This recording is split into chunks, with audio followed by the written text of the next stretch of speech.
everybody right now is currently focused on the crisis currently happening in Ukraine, with Russia committing war crimes, invading Ukraine, Ukraine trying to fight back, the politics and the relations of the countries of Europe and all around the world with Russia after this war. They will be fundamentally changed. However, not many people have been turning notice to what was once all over the news: the Taliban. Now, the Taliban and Afghanistan as a whole was a train wreck for the United States. Back in the 1980s, when the Soviets did a stunt while trying to invade Afghanistan, they failed because of a resistance group called the Mujahideen. The U.S., being mortal enemies with the USSR, would do whatever it took to get the USSR to shut up and collapse. So they decided to support the Mujahideen, Islamic terrorists that would eventually start becoming what we now know as the Taliban.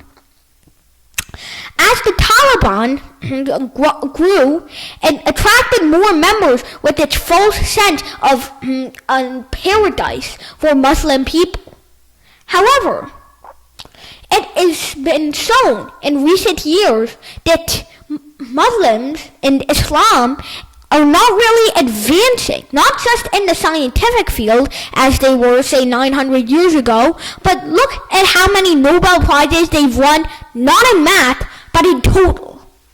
While Jews or Christians together have, say, maybe half, 450 of the Nobel Prizes ever won, Muslims only have 12. That's stunning, because just a few centuries ago, Islam was at the forefront of technological development.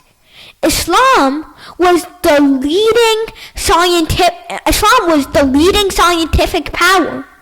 And then suddenly all of this was just thrown away. And now some people are even scared of Islam, seeing it as a religion of terrorists, where people kill each other for no reason, probably because of unfortunate attacks like the one on the Twin Towers in 2001.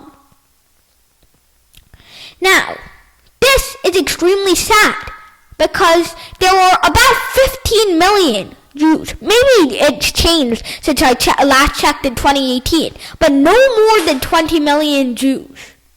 However, there are more than 2 billion Muslims around the world, and they don't even get like a fifth or a tenth of as many prizes as Jews or Christians do.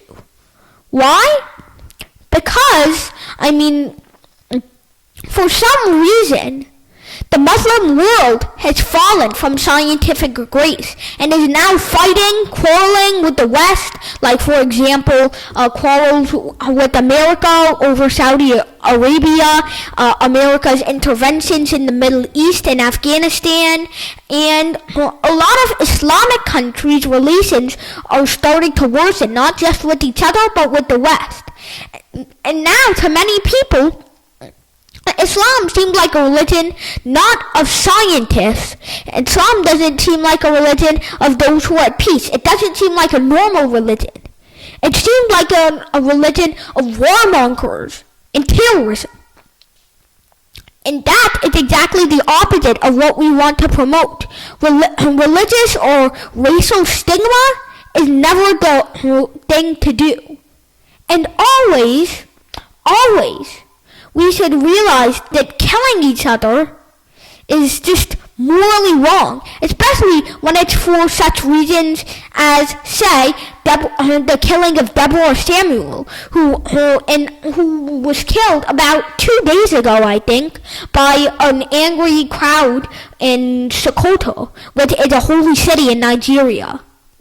In fact, the story of Deborah Samuel is so heartbreaking. The Muslim students who were in her class with Deborah Samuel, who was a Christian, saw this as somehow a statement of blasphemy against the Prophet Muhammad. And then they decided to call on an angry crowd in secret to stone her and burn her corpse to death. And after that, they burned the entire school down. Those 2 students were later caught and jailed. However, the heartbreaking thing to me was that in Sokoto, thousands of people rose up, not because of the girl, but to free the 2 boys who had killed Deborah Samuel. This is a problem. This is an extremely bad problem. And while the protests have already been dispersed, it's still heartbreaking to see that people are supporting actions like these. Not just that they can be committed in the first place. I take the example of Deborah Samuel and many others being killed by Islamic terrorism as an example of why Islam and some people who claim they believe in Islam need to improve. I think that like traditional Islamists, I think that's what you call the extremists. I think that's a nicer word for extremist or Islamic extremist. We really don't need terrorism anymore when we have so many other challenges to face. So, to hear this kind of thing, innocent people being killed for no reason other than some sort of non-existent prejudice, it scares me and breaks my heart.